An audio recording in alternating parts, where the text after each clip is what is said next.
Terima kasih Anda masih bersama kami di live update. Kita beralih ke informasi selanjutnya, Saudara.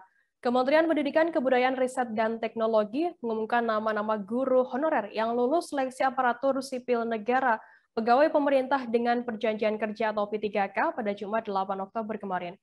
Hasil pengumuman ini merupakan gelombang pertama pada tahun 2021. Direncanakan pada tahun ini pemerintah akan menggulirkan seleksi P3K hingga 3 gelombang.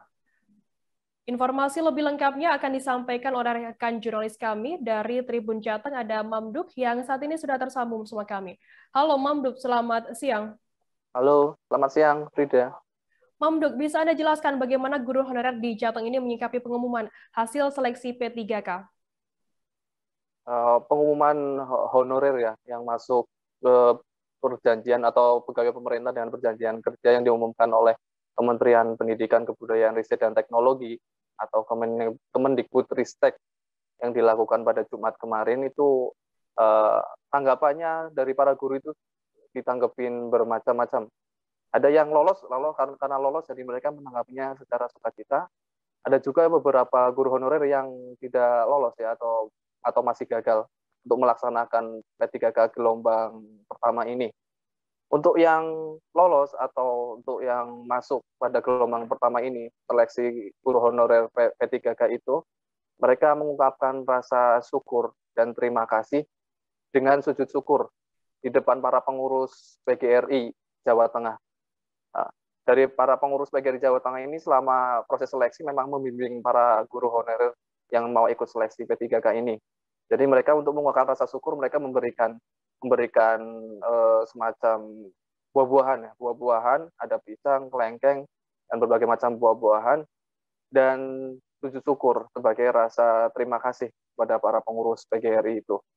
Dalam proses seleksi kemarin, dalam P3K itu, para guru honorer ini meminta kisi-kisi dan meminta bimbingan dari para pengurus PGRI Jawa Tengah.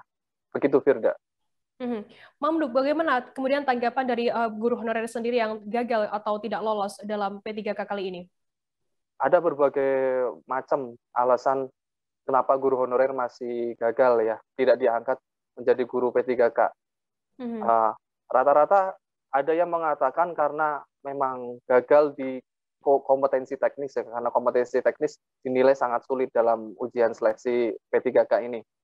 Lalu mereka beberapa ada yang mengatakan sudah lolos passing grade sudah lulus, tapi ternyata tidak ada formasi dalam sekolah itu. Jadi mereka harus mengikuti seleksi kompetensi lagi yang kedua besok.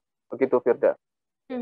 Adakah mungkin tanggapan dari guru honorer dan pengurus PGRI terkait pelaksanaan seleksi P3K kali ini? Pengurus PGRI meminta ada evaluasi atau perbaikan dalam seleksi kompetensi P3 mendatang ya, atau yang kedua dan ketiga yang direncanakan diselenggarakan tahun 2021 ini. Juga tahun 2022 juga rencananya pemerintah atau Kemendikbudristek akan mengadakan seleksi honorer P3K ini juga ya, akan dilaksanakan kembali. Para pengurus PGRI ini meminta ada evaluasi terkait pelaksanaan teknis serta penilaian atau afirmasi ya, ada penghargaan untuk guru-guru honorer yang sudah mengabdi lama atau yang sudah berusia senja 50 tahun ke atas misalnya. Dalam seleksi tahun ini, beberapa guru honorer merasakan lega ya, karena ada tambahan afirmasi dari pemerintah pusat.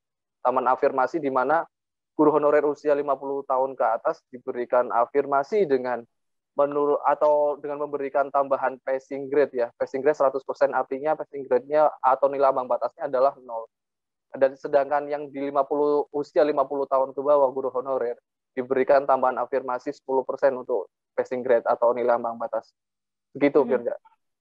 Baik, Tribuners, jurnalis kami tadi juga sudah menghimpun keterangan dari Ketua PGRI Jawa Tengah Muhdi dan juga guru honorer SDN Sendang Sari Purworejo yang juga Ketua Umum DPP Forum Honorer Non-Kategori Indonesia R. Sutopo Yuwono. Dan berikut liputannya untuk Anda. Dengan adanya ini kami sekarang yang tadinya mendapat mungkin penghasilan ada yang 700, 500 ribu, bahkan beberapa ada yang 300 ribu, sekarang yang sudah lolos bisa memperoleh kesejahteraan setara golongan 9A 11 ya. 11 kalau PNS tidak dengan gaji yang justru malah lebih banyak daripada PNS, kami lebih tinggi sebetulnya. Nah, oleh karena itu kami sangat bersyukur atas kebijakan Bapak Mendikbud, Bapak Dirjen Pendidikan yang selalu mendampingi, bahkan memotivasi kami, dan juga Bapak Mendikbud, juga Bapak Presiden Joko Widodo. Saat ini kami merupakan hari yang besar, dan khususnya hari ini terima kasih juga kepada Pak Cahyokumolo yang sudah menentukan Permen PAN-RB penggunaan ambang batas kelulusan, sehingga juga banyak tertolong honorer baik itu yang usia di bawah usia 50 maupun di bawah 50 tahun. Rasa syukur alhamdulillah dan terima kasih ya kepada pemerintah di mana mereka akhirnya juga bersedia untuk menunjukkan rasa sayang, rasa menurut saya penghargaan kepada teman-teman guru honorer dengan yang semula sudah menetapkan penghargaan melalui afirmasi atau keringanan passing grade itu bisa ditinjau. Waktu itu sudah mau pengumuman ditunda, dan lalu penundaan itu tidak sia-sia. Keluarlah kebijakan yang memberikan sebut saja kalau bahasa saya kemudahan, mengenolkan ya passing grade untuk usia di atas 50 tahun dan menambah atau mengurangi passing grade 10% itu, yang akhirnya menaikkan dari sekitar 90.000 menjadi 150. Terima kasih sudah nonton. Jangan lupa like, subscribe, dan share ya.